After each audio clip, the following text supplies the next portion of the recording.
웬디 북클럽 쇼미더북 시즌 9. 시즌 9은 끝내주는 해결책. 두 가지 의미가 있죠. 내 아이의 영어를 해결해 준다. 결국은 책을 많이 읽는 아이들이 영어를 잘 할 수밖에 없거든요. 그 영어 문해력이 서서히 차곡차곡 쌓이거든요. 그러면 그 문맥 속에서 어휘를 파악하는 것, 그 다음에 그냥 그 어휘력 그 자체, 영어의 체계, 영어의 문법, 영어에 대한 감각 이런 것들이 잘 쌓이겠죠. 그런데 영어 책은 고르기가 어렵잖아요. 그래서 제가 대신 대중적으로 아이들이 많이 잘 보는 책들, 그런 것들을 제가 선정했습니다. 그래서 끝내주는 해결책이라고 이름을 지어보았습니다. 오늘 제가 소개해드릴 책은 바로 Choose Your Own Story, Once Upon a Fairy Tale 이라는 책입니다. 이 책은 구성이 아주 독특합니다. 그림책 맞고요. 그림책인데 이 책은 그냥 이 책에서 들려주는 이야기를 듣는 게 아니라 어쩌면은 엄마에게, 아빠에게 혹은 자기 자신이 뭔가 만들어가는 그런 책이라고 할 수 있어요. 그러니까 한마디로 보드게임까지는 아닌데 그런 느낌이 있는 거죠. 이렇게 뭔가 출발선은 똑같으나 뭔가 가면서 이번에는 이런 거를 먹기도 하고 이번엔 저런 걸 먹기도 하고 여행이랑 비슷하네요. 제가 예를 들어서 어딘가에 여행을 갔어요. 뭐 제주도에 여행 갔어요. 그러면 매번 갈 때마다 동일한 차를 빌려서 동일한 코스로 동일한 레스토랑에서 음식을 먹고 그게 아니잖아요. 어떨 때는 이런 숙소에서 어떨 때는 저번에는 칼치를 먹었으니까 이번에는 뭐 먹는다? 이번에는 뭐 양식을 먹는다든가 이렇게 뭔가 갈 때마다 바뀌잖아요. 같은 섬이지만 뭔가 바뀌잖아요. 마치 그런 것과 똑같습니다. 같은 책이지만 읽을 때마다 아이가 어떤 것들을 선택하냐에 따라서 그 이야기가 완전히 다른 방향으로 흘러가거든요. 그래서 상당히 뭔가 좀 적극적으로 이 책에 참여를 하면서 만들어가는 그런 맛이 있어서 여기도 보면은 적혀 있어요. A new adventure every time. 항상 새로운 adventure, 모험이다, 도전이다 라고 여기 적혀 있거든요. 정말 항상 새로운 그런 모험 이야기가 만들어지는 거예요. 그래서 참 재밌게 볼 수 있는 그런 책이라고 할 수 있고, 그리고 이 책은 제가 보여드릴 게, 예를 들자면 뭔가 선택해야 되는 부분들이 있는데 그게 우리가 흔히 알고 있는 우리의 배경 지식 속에 있는 혹은 아이의 머릿속에 원래 배경 지식 속에 있는 어떨 때는 이솝우화의 그런 단편적인 요소들, 캐릭터들이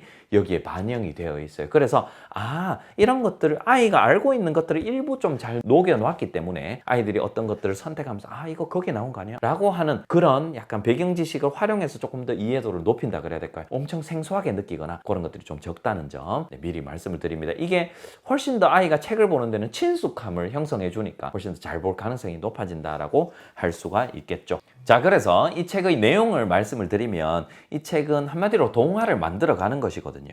Once upon, 이제 배경이 나옵니다. Once upon, 옛날 옛적에, 그냥 단순히 시간이 돌아가는 게 아니라 옛날 옛적에가 어떤 배경에서 옛날 옛적인지 우리가 선택을 해야 돼요. 이렇게 5가지 선택지가 있죠. 그 다음에는 무엇을 고르냐 하면은 8명의 주인공을 고르는, 그 중에서 한 명을 고르는 것이죠. 그러니까 이 이야기의 주인공이 누가 될 것인가, 나를 대신할 주인공이 누구인가 보면은 그냥 사람도 있지만 여기 보면 동물이나 어떤 이런 진저브레드맨이라고 하죠. 이런 캐릭터도 있거든요. 그러니까 사람이든 동물이든 이제 고르게 돼요. 한 명 혹은 한 마리를 고르고요. 자, 그 다음에 이 캐릭터가 어디에 사는지 그 집을 또 5개 중에 하나를 고르고요. 자, 그래서 이렇게 쉬고 있는데 어느 날 여왕이 보낸 어떤 메신저, 사신이라고 할까요? 편지나 의견이나 이런 소식을 전달해 주는 사람이 와서 이 마을에 저주가 퍼졌다고 합니다. 그래서 이 땅을 뭔가를 바꿨다고 해요. 지금 우리가 살고 있는 이 마을 땅을 무언가로 특이한 걸로 바꿨대요. 한마디로 안 좋은 일이 일어나는 것이죠. 그런데 그조차도 우리가 선택할 수 있어요. 여기에 있는 모든 아기들을 뭘로 바꿨다. 여기에 있는 모든 엄마와 아빠들을 돌로 바꿨다. 여기 실제로 있거든요. 그 다음에 여기 있는 여왕과 그 다음에 또 무언가들을 또 다른 새들이나 벌레들로 바꿨다. 이렇게 어떤 저주가 내려져서, 어떤 악당이 와서 저주가 내려져서 그 저주가 이 우리 땅에 있었던 무언가로 바꿨다라고 여기 나옵니다. 그걸 우리가 선택해서 읽어볼 수가 있는 거예요. 그래서 그러면 이제 이 악당을 첫째 물리쳐야 되고요. 두 번째는 저주를 풀어야 되죠. 그럼 그 주인공이 바로 아까 전에 우리가 골랐던 주인공이 되는 것이에요. 그러면서 이제 이렇게 쭉 이제 모험을 떠나는 것이죠. 모험을 떠나는데 근데 중간에 누구를 만나냐 하면은 mermaid는 들어보셨죠? mermaid는 인어잖아요. 맞죠? 인어인데 우리 그 동화 속에 나오는 반은 여자의 몸이고 반은 우리 그 물고기의 꼬리가 달린 그거잖아요. 근데 merman, 남자의 몸이 반틈이고요. 나머지 이제 꼬리는 이 물고기 형상을 한 그 머맨이 있거든요. 그래서 머맨을 도와주니까 이 머맨이 또 선물을 줍니다. 뭔가 마법을 부릴 수 있는 그런 아이템, 약간 게임에서 아이템 같은 그런 뭔가를 줍니다. 그러면서 가면서 누구와 식사를 하고, 그 다음에 또 어떤 이 함정에 걸린, 덫에 걸린 어떤 곰을 도와주면서 또 다른 무기를 얻게 되고요. 그러면서 여러 가지 아이템을 얻고, 이제 나중에는 저기 아주 깊고 깊은 숲속에 들어가서 이 악당을 만나서 물리치게 됩니다. 그래서 그 악당도 우리가 고를 수가 있어요. 누가 악당인지를 만들어 갈 수가 있는 거죠.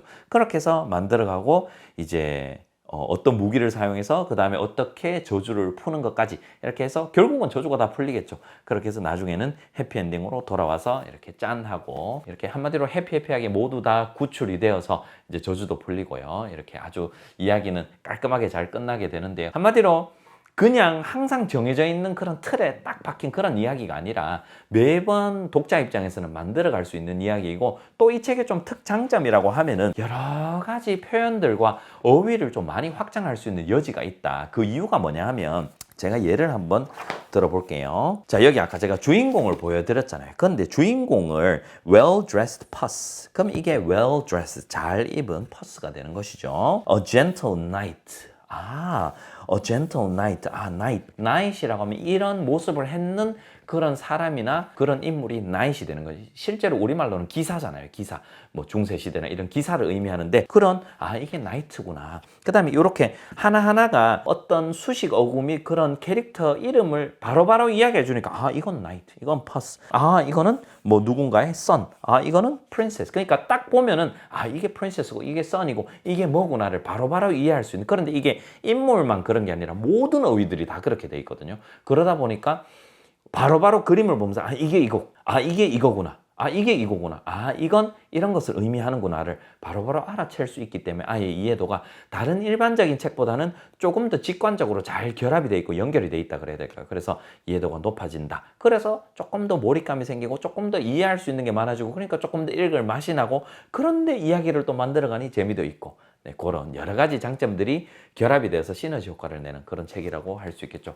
그래서 결론은 뭐다? 아이들이 좀 잘 본다, 이야기를 만들어가니까 재밌다 라고 하는 것을 제가 말씀드리고 싶습니다. 자, 그러면 이 책을 저와 함께 읽어보시겠습니까? Choose your own story. Once upon a fairy tale. The queen sent me to find a hero, to fight the villain and break the curse. I've asked in every corner, but no one will go. Will you be our hero? I will, said the hero, and took a cloak as red as a berry and went out into the world. Soon the hero came to a river and heard a watery help. Help! A merman. This is a merman. A merman was trapped in a net. The hero cut the net open and out he leapt. You save me, friend, he cried. In thanks, I'll give you a vanishing coat, a pair of magic shoes, a ring to turn you into a fish, a berry to make you shrink, a magical flying broom. You gotta choose. Which one will you choose? Thank you, said the hero and walked on. 자, 이 책을 읽는 팁 두 가지를 공유해 드리자면, 첫 번째 팁은 이 책의 어떤 우리가 선택해야 되는 그런 단어들, 어휘들 중에서 일부 수식 어구가 좀 덜 친숙할 수가 있거든요. 일부 수식 어구는 픽션, 창작에 많이 나오는 표현이라든가 혹은 우리가 흔히 일상생활에서 좀 덜 쓰는 표현들이 일부 있을 수가 있어요. 그래서 미리 한번 이 책을 쭉 보시면서 이런 단어를 어떻게 읽지, 혹시 읽는 것들이 버거우실 수도 있고 부담을 느끼실 수 있으니까 미리 한번 소리 내어서 읽어보시면 딱 좋을 것 같아요. 그러니까 어려운 단어만 미리 한번 찾아보시고 미리 한번 그런 단어들만 딱 읽어보시면은 실제로 아이에게 활용하실 때 훨씬 더 자연스럽게 활용을 할 수 있으시고, 두 번째는 실제로 이 책을 읽어보시면서 생길 수 있는 문제점 한 가지인데요. 그게 바로 뭐냐 하면, 어떤 아이들은 매번 어떤 것들을 선택할 때 항상 다른 것들을 선택할 수도 있지만, 또 내 아이는 이번에는 이것 좀 선택해보자, 이것도 한번 읽어보지, 이번엔 이거 한다고 한번 해보지, 이렇게 다른 거를 선택했으면 좋겠다라는 것을 부모님은 그렇게 생각하실 수 있지만 아이는 실제로 나는 그래도 이 아이가 제일 좋아 라고 해서 하나만 계속 선택할 수 있거든요. 그래도 괜찮습니다. 어차피 반복을 하게 되고요. 그리고 항상 그렇게 선택을 한다 해도 그게 애착이 있어서, 그런 것이니 충분히 그냥 존중해 주시면 좋을 것 같아요. 그렇게 해서 책을 여러 번 읽게 된다면 그보다 좋은 게 어디 있겠습니까? 그래서 일부러 그 선택을 이번에는 딴 걸 읽어보, 딴 걸 한번 선택해보자. 일부러 그렇게 유도를 막 엄청 많이 하실 필요 없고 한두 번씩은 그렇게 말씀을 해보실 수 있지만 일부러 이거 또 이거야. 이렇게 이제 이거 그만 선택해. 이거 빼고 선택해. 이렇게까지 하시진 않아도 된다는 점 미리 제가 말씀을 드립니다. 그래서 아이의 선택을 가급적이면 존중해서 그게 반복이 되든 안 되든 크게 상관이 없으니 큰 틀은 비슷하거든요. 그래서 크게 상관이 없으니 한번 활용을 해보시면 좋을 것 같습니다. 오늘 책은 어땠습니까? 상당히 독특했죠. 그냥 책이 아니라 뭔가 만들어가는 책. 내용도 풍성하고 재밌고요. 그래서 이 책도 많이 한번 활용해 보시고요. 이 책을 읽어보신 소감을 이 영상 댓글에 많이 남겨주시면은 우리 북클럽 회원분들께서도 많이 보면서 이런 책이 있구나. 이런 책 재밌겠네. 나도 한번 활용해 봐야 되겠다라는 좋은 가이드나 지침이 될 것 같습니다. 자, 그러면 오늘의 책 소개를 여기까지 마치고요. 다음 책도 기대 많이 해주시기 바랍니다. 오늘도 효림파파였습니다. 바이바이.